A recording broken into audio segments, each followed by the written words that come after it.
Assalamualaikum, welcome to my YouTube channel. Di video kali ini saya akan menjelaskan terkait teori perkembangan karir menurut ilmuwan yang bernama Ginsberg. Jadi sebelum itu perkenalkan, saya Maulidia Fitri, mahasiswi Universitas Islam Negeri Sunan Ampel, Surabaya. Nah, jadi di pembahasan kali ini kita tuh akan membahas apa saja sih? Nah, jadi kita yang pertama akan membahas tentang teori Ginsberg itu sendiri. Kemudian kita juga belajar tentang unsur-unsur teori, kita belajar tentang faktor-faktor pemilihan karir, dan apa saja sih kelebihan dan kelemahan dari teori Ginsberg ini. Oke, simak penjelasannya ya guys. Let's go! Teori Ginsberg ini dikembangkan pada tahun 1951, yang dimana pada tahun tersebut seorang ilmuwan yang bernama Ginsberg dan teman-temannya melakukan sebuah penelitian terkait perkembangan karir.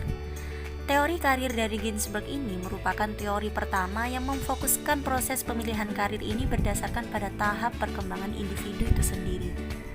Berbicara tentang proses perkembangan individu berarti juga membicarakan tentang pemilihan karir individu. Maka dari itu, dalam teori tersebut menyatakan bahwa perkembangan dan pemilihan karir bersifat kontinu karena individu terus berkembang dan tidak putus dengan yang namanya sebuah proses. Dan pokok dasar dari teori Ginsberg dalam membangun teorinya ini didasari atas pendekatan psikologis dan tugas-tugas perkembangan yang dilalui oleh manusia. Konsep perkembangan dan pemilihan pekerjaan atau karir oleh teori Ginsberg dikelompokkan menjadi 3 unsur. Yang pertama, terdapat unsur proses, irreversibilitas, dan kompromi. Oke, selanjutnya kita akan membahas unsur-unsur pemilihan karir menurut teori Ginsberg. Jadi unsur-unsur pemilihan karir di sini itu ada 3 teman-teman. Yang pertama ada unsur proses.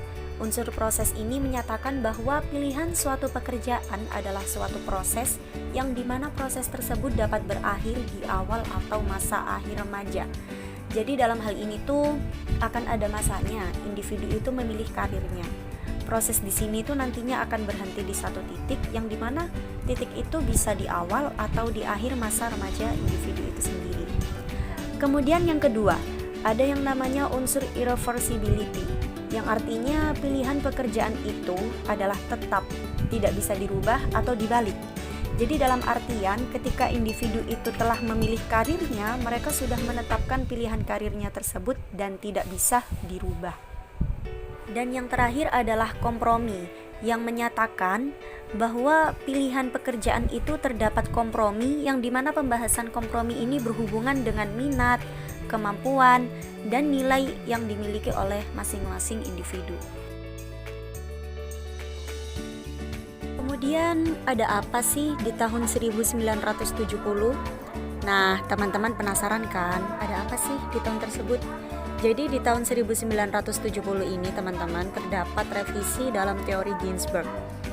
Jadi revisi yang pertama itu terkait unsur proses, yang menyatakan bahwa pemilihan karir individu yang semula berakhir pada masa awal atau akhir remaja ini tuh tidak dirumuskan demikian gitu. Akan tetapi hal tersebut itu atau unsur proses ini itu dapat berlangsung secara terus-menerus pada setiap individu. Kemudian yang kedua, mengenai unsur irreversibilitas, yang dimana adanya pembatasan pilihan tidak mesti berarti bahwa pilihan itu bersifat menentukan. Apa saja atau segala apa saja yang terjadi sebelum orang itu berusia 20 tahun ini dapat mempengaruhi karirnya guys. Jadi tersedianya kesempatan bisa saja menyebabkan orang itu berubah dalam pilihan pekerjaannya gitu. Kemudian yang terakhir, konsep atau unsur kompromi juga mengalami revisi sebagai hasil temuan-temuan riset. Nah, konsep dasar tentang kompromi tetap yaitu bahwa dalam pemilihan pekerjaan ada unsur kompromi. Hanya saja unsur kompromi ini tidak terjadi sekali saja gitu, diperlukan beberapa kali kompromi.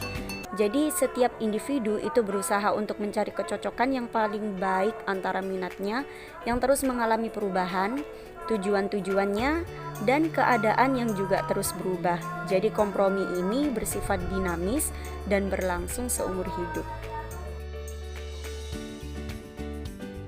Oke teman-teman, kita sudah sampai pada pembahasan faktor pemilihan karir Ginsberg. Jadi menurut Ginsberg, terdapat 4 faktor yang mempengaruhi pemilihan karir. Di antaranya itu yang pertama realitas, yang kedua pendidikan, dan yang ketiga itu emosi. Oke, kita bahas satu persatu. Apa sih realitas kok sampai segitu pengaruhnya? Jadi realitas di sini itu merupakan pemilihan suatu pekerjaan akibat dari tekanan lingkungan. Jadi lingkungan di sini tuh seperti lingkungan keluarga, masyarakat, dan lain sebagainya. Jadi seperti faktor eksternal gitu ya guys ya. Jadi kan lingkungan keluarga itu bisa menyebabkan seseorang itu sulit dalam memilih karirnya, dan juga bisa saja menyebabkan orang itu mudah dalam memilih karirnya gitu. Kemudian pendidikan. Pendidikan di sini tuh merupakan faktor yang terdapat pada bidang karir yang ditentukan oleh kualitas dan kuantitas pendidikannya. Misalnya nih, dia kuliah keguruan, maka ia dituntun untuk menjadi seorang guru. Gak mungkin kan guys, semisal seseorang itu kuliahnya jurusan apa dan dia itu jadinya apa gitu. Sulit banget gitu bagi individu apabila karirnya itu gak sesuai dengan skill yang dimilikinya. Kemudian yang ketiga itu ada yang namanya emosi. Jadi emosi di sini itu merupakan salah satu faktor pemilihan karir yang tergantung pada aspek kepribadian seseorang. Yang mana dalam faktor ini tuh lebih condong pada fisik dan keahlian pada bidang studi dan mengikuti bakat minat yang telah dimilikinya.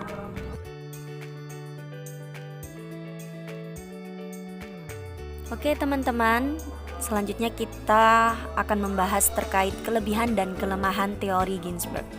Jadi pasti yang namanya teori itu terdapat kelebihan dan kelemahannya. Nah, adapun kelebihan dari teori Ginsberg ini, yang pertama, dapat memberikan satu kerangka baru bagi individu untuk melakukan studi mengenai perkembangan karir. Jadi dengan adanya teori Ginsberg ini, setiap individu tuh dapat memiliki pandangan gitu. Bagaimana sih caranya dia itu memilih karir atau pekerjaan yang sesuai dan cocok dengan dirinya. Kemudian dengan adanya teori ini, individu tuh dapat mencocokkan tujuan karirnya dan terus berada dalam proses yang dinamis hingga mendapatkan karir atau pekerjaannya itu. Kemudian kelemahan dari teori tersebut, yang pertama, teori ini tuh lebih bersifat deskriptif daripada eksplanatori. Kemudian teori ini tuh juga kurang sempurna karena pengambilan sampel dalam penelitiannya yang terbatas gitu, atau kurang representatif gitu.